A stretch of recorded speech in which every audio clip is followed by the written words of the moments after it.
Today is Memorial Day, a day when we proudly honor our veterans who have passed away. The word veteran carries along with it so much more than a record of service. It signifies someone who has experienced war, the horrors, the fears, death, and the courage it took, in spite of all that, to stand firm. The ones that made it back home brought back with them the memories of those who did not. I had the honor to sit down with World War II fighter pilot John Snyder. Born in Sheridan, Wyoming, and grew up on a ranch. Eventually, I was able to get into Navy flight training. I wasn't geared for that, but I wanted to fly so bad I'd do anything to get a pilot's license and fly. To go out and get a 400-mile-an-hour fighter, a fighter that would dive at close to the speed of sound, and that you could dive and maneuver it in a dive, that was a big advantage of that plane over the Japanese fighters. I think that we were scheduled for Iwo. The night before, they told us that we were not going to Iwo, we were going to go in against Tokyo. Our air group commander made 2 flights. He made an early flight, he led a second flight in that I went on, and that's when he got shot down. Japanese fighter came down, shot him out of the formation. People from the Bennington and one of the other carriers that were south of us there, they lost 45 pilots in just a couple of minutes.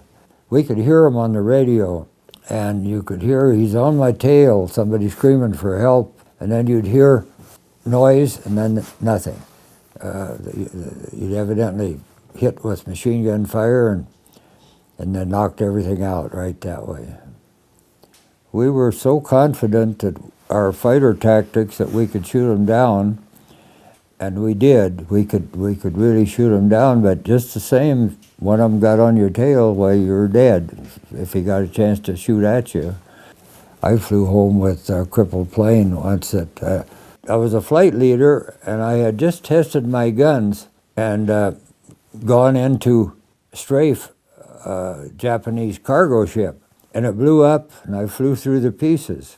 I came out the other side, and I found out I could fly the plane, but I couldn't fly it very well because it had shredded all the control surfaces. I was crippled so badly I couldn't get my tail down and catch the deck. So I just came in fast enough. I probably had 20 knots extra speed when I came in because I couldn't fly any slower. I just came in and I let it hit the deck, descending quite rapidly, and that's put the tail hook down. I was lucky enough to catch a wire. Ordinary carrier landings, you come in slow and you reach for the deck with your tail and catch the wire. But I couldn't slow up that much. I didn't tell them that either. On one occasion, I was sitting on the flight deck ready to be launched, and we had 3 Japanese Judies come in and dive on the ship.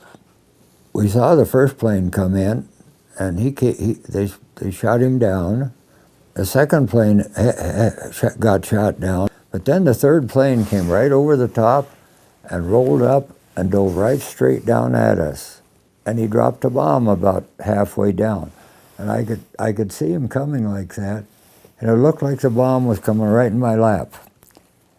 But it did. It fell a little bit short, and it went behind the island structure and hit at water level there and knocked a hole in the side of the ship there and killed about a dozen people or so, I think, at the time, and injured about 40 or 50 more. It was really a bloody mess down there because it hit right opposite the enlisted men's bunk room. And the plane didn't hit us. He was not a kamikaze. He just dropped a bomb, and he tried to pull out, and he just missed the carrier deck. But he went into water right close to the carrier there. But if it had come 10 or 15 feet, it would have gone into the deck, and it would have knocked us all off the deck. It would have killed everybody on the deck, I'm sure. 2 of the men right there, the bomb hit them before it went off and just cut them in 2, and left parts of them hanging on the ship. Yeah, being aboard a Navy ship at that time was a lot worse than being a pilot. Pilot, you had some intense danger and intense excitement and everything, But those poor guys had it day after day after day out there, because the kamikazes just kept coming as long as the Japanese had planes to send down.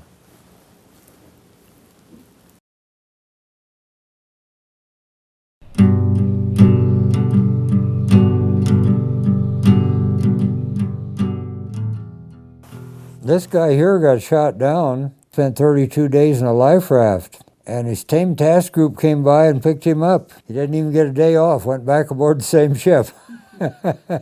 He weighed 87 pounds when he got back aboard.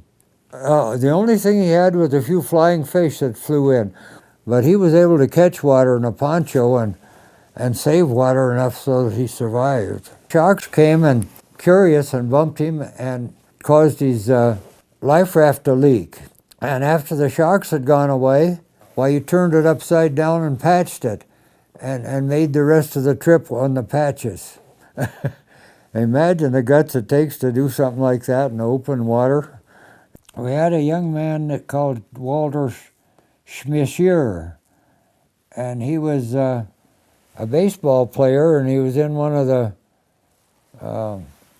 they mentioned it here, Brooklyn Dodgers. He was under contract to the Brooklyn Dodgers when he got in the Navy flight training. But he got shot down and they couldn't find him.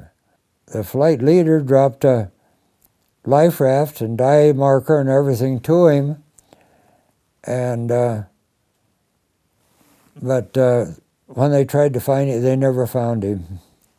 The carrier operations took more pilots than the Japanese shot down, by all means.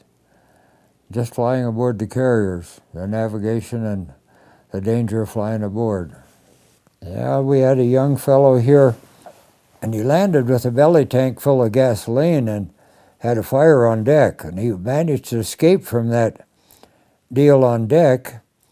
At the time he happened to do that, I used to walk on the flight deck, and he used to go up there and walk too, and we'd walk and talk. I felt so bad because he talked to me that night, and he was pretty shook up. I should have gone to his squadron commander and asked him to lay him off for a flight or two. But he went out a couple of days later and never came back. And Paul Adams from Worcester, Massachusetts, he flew wing on me, and he was one of the best pilots I ever knew in the Navy. I've got a story about what he did on saving the life of one of the pilots that got shot down the inland sea. He stuck around and strafed people on an island there that were shooting at Rye, dropped a wing tank to him so he could hold on and not drown in the rough water. But he saw Roy get hit and go down, and he just followed him down all by himself in the inland sea there with the Japanese all around. What a lot of guts it took to do that, to even go down and help Roy, and for him to stay around for a half hour or so. But Roy never got back if it hadn't been for him doing that. One of the best pilots I ever knew, and maybe the best, maybe the best. The senior people here had little flight time, but you get toward the end there, why, those guys, a lot of them didn't make it. But I'm so thankful that President Truman had the courage to do what was right and use the atom bomb, because it did end the war. If it hadn't, why, I probably wouldn't have come home. I'd probably been back over for the invasion.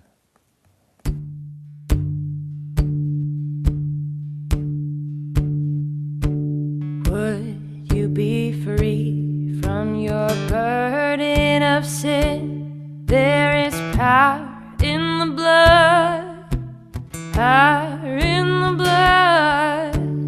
Would you or evil a victory win? There's wonderful power in the blood.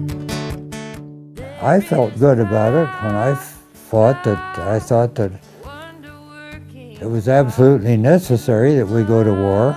There's no doubt about that. But it's hard to say. Those people, they had sweethearts and wives and everything, and they never came back. That's just it. And I am at a loss to say, I never had to talk to people like that in an official capacity, but I used to have to pack up their clothes and send them to the family. And that's something you sure hits you pretty hard.